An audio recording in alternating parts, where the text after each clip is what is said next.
So the brand new Mi Band 4 and the new Galaxy Fit both came out just a couple months ago, so they're brand new on the market today, and they both claim to be the best fitness tracking watch of 2019, and honestly, they're both even more than that. They're borderline smartwatches where they give you notifications from your phone, you can see the weather on them, you can track your sleep, your heart rate, and a lot more than that. They have amazing features and amazing specs, so in this video, I'll be comparing them head to head. Guys, I wore both of these watches on my wrist for several days now. Looked like an absolute fool in public wearing this, but I did it for you guys to help you decide which one is the best one to buy. So in this video, I'll be comparing the accuracy of the heart rate tracking, the sleep tracking, the step tracking, and I'll also be diving in and showing you the difference in the features to help you decide, like I said, to help you decide which one is actually the best one for you to buy before you go out spending your money on either one of these.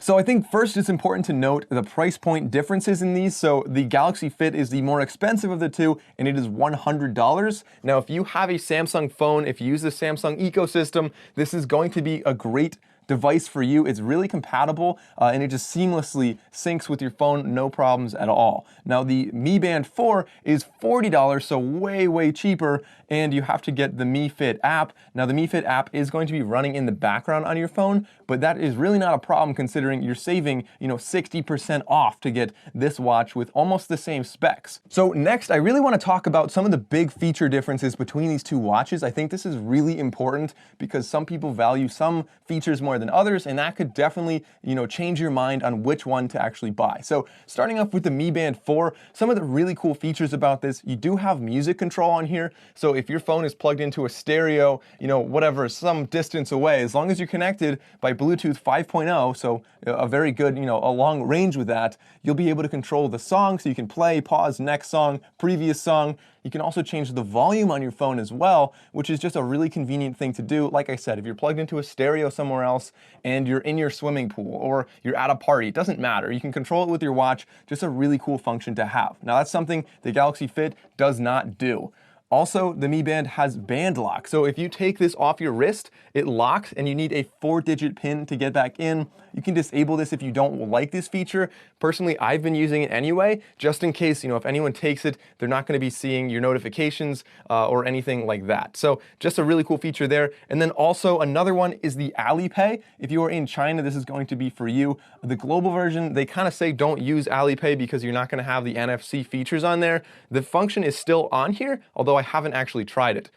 Jumping over to the Galaxy Fit though, some of the features the Galaxy Fit has that the Mi Band does not have, one of them is quick replies. This is a really big one. So when you get notifications on your watch, which granted both of them get notifications, but on the Galaxy Fit you can actually have predefined quick replies. So you go in the app, you can define like 10 different replies you want, and then whenever you get a text, you don't have to take your phone out of your pocket, you don't have to sign in, you don't have anything like that. You'll just see the text right there, and then you do a quick reply, don't even worry about it, and it's sent automatically from your phone just by tapping it on your watch. Also, you have the calendar on here, so you can go through, and actually, speaking of calendar, you just have a bunch of widgets on here. So the Galaxy Fit is really nice because you can actually change which widgets you want. So if you go through and say, I really don't care how many steps I take in a day, or maybe I don't really care what the weather is, whatever, you might want to customize the watch interface, and you can do that with the Galaxy Fit. You can go through and, get rid of whatever widgets you don't like, add whichever ones you do like. Maybe you want to track your caffeine, maybe you want to track how much water you drink in a day, have a little tally counter right there. Maybe you just want the weather. And like I said, the calendar is a big one that is not on the Mi Band. So being able to adjust the widgets, one, is really cool that the Galaxy Fit does, and two, having a calendar that actually shows you, all of today's events is kind of nice to have. Look at your watch in the morning and see what you have going on, just to be on top of things.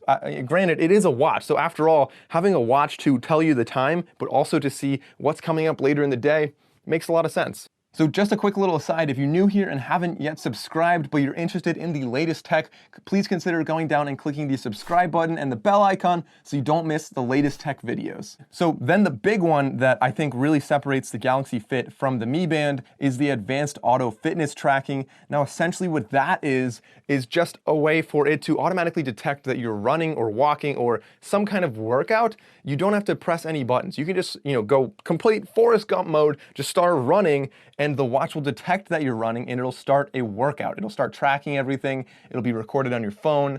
And it's just nice to have that extra feature. Like I said, if you just go complete Forrest Gump mode and start running, nice to have that. You can also use it for cycling or walking or, a bunch of other workouts. So jumping back over to the Mi Band, some more features that the Mi Band has that the Galaxy Fit does not have. One of them is idle alerts. So I do like the fact that you have idle alerts. Most of us work at a desk job. We sit around all day long. You probably don't realize how long you're sitting because you're working on a computer or working on whatever it is you do. So it's nice to have something on your wrist that vibrates and says, hey, Mike, you might want to walk around or do something. You've been sitting for too long. Just a way to, keep you a little more energized in your day, keep you moving, keep you a little bit healthier. It's just something that I found I really like on the Mi Band. Now, you don't really have that on the Galaxy Fit. So instead, maybe you'll set like a timer or an hourly reminder. I'm not really sure. There are some workarounds there, but having it built into the Mi Band is pretty nice. You can also silence the call instead of just rejecting the call. That's kind of nice. So it just kind of rings out and then goes to your voicemail. So people don't know you just blatantly rejected them. Not really a big deal, but I think I use that probably more than I should. You also have an auto wake clock. Now, I kind of just made that term up, but on the Mi Band, you know how when you turn your wrist, it lights up? That's something you really don't want at night. So you can turn on night mode on either one of these so it doesn't do that. But what's nice about the Mi Band is that you can set a clock so that you say, make it turn on and off when I flip my wrist up during these hours, and then during these hours, make it not do that. So automatically every night after like 9:30 or 10:30 or whatever time you want, you can say that, it's going into like the do not disturb the night mode. And then when you turn up your wrist, it doesn't actually light up. It doesn't blind you at night, and it won't wake you up. So back over to the Galaxy Fit, another really nice thing about that is the number of workouts you have. You have over 90 workouts, depending on what source you check. I've never actually gone through and counted them. If you did, comment below. I would appreciate that. But I've been told over 90 different workouts, and they have some really obscure ones. As I mentioned before in one of my other videos, you have like yachting, you have kayaking, you have backpacking, all these different workouts that, you're not going to have just the main 6. Well, you might have, the big ones like running, swimming, walking, whatever. You also have all of these other ones. So if you like to do different obscure workouts, then you can track them, just as easily on this and have them categorized in your phone differently according to the very specific workout that you are actually doing. So that was kind of long showing you all the different features that are different between these two, but I think it's important to know those. But now what I want to do is actually show you guys some testing that I have done on the heart rate sensors. So see how accurate they both are, how similar they both are as well. And then I'll show you the sleep tracking. And lastly, I'll show you the step tracking to make sure, is the pedometer accurate? And of course, if you are going for a run without your phone, you want to know, maybe how many steps you took just as a general reference, or maybe how many steps you took while you're walking all day long. Now, granted, I will say if you are going for a run, both of these can connect to GPS on your phone, and honestly, that's the way to do it if you're going to work out, just because a pedometer is never going to be that accurate for how long you're going, just because, depending on how fast you're running, your steps might be a different length. Okay, so now looking at the heart rate, you'll see you flip these up, and on the right we have the Galaxy Fit, on the left we have the Mi Band. So looking at the Mi Band first, let's go up and check out heart rate, see what I'm at right now.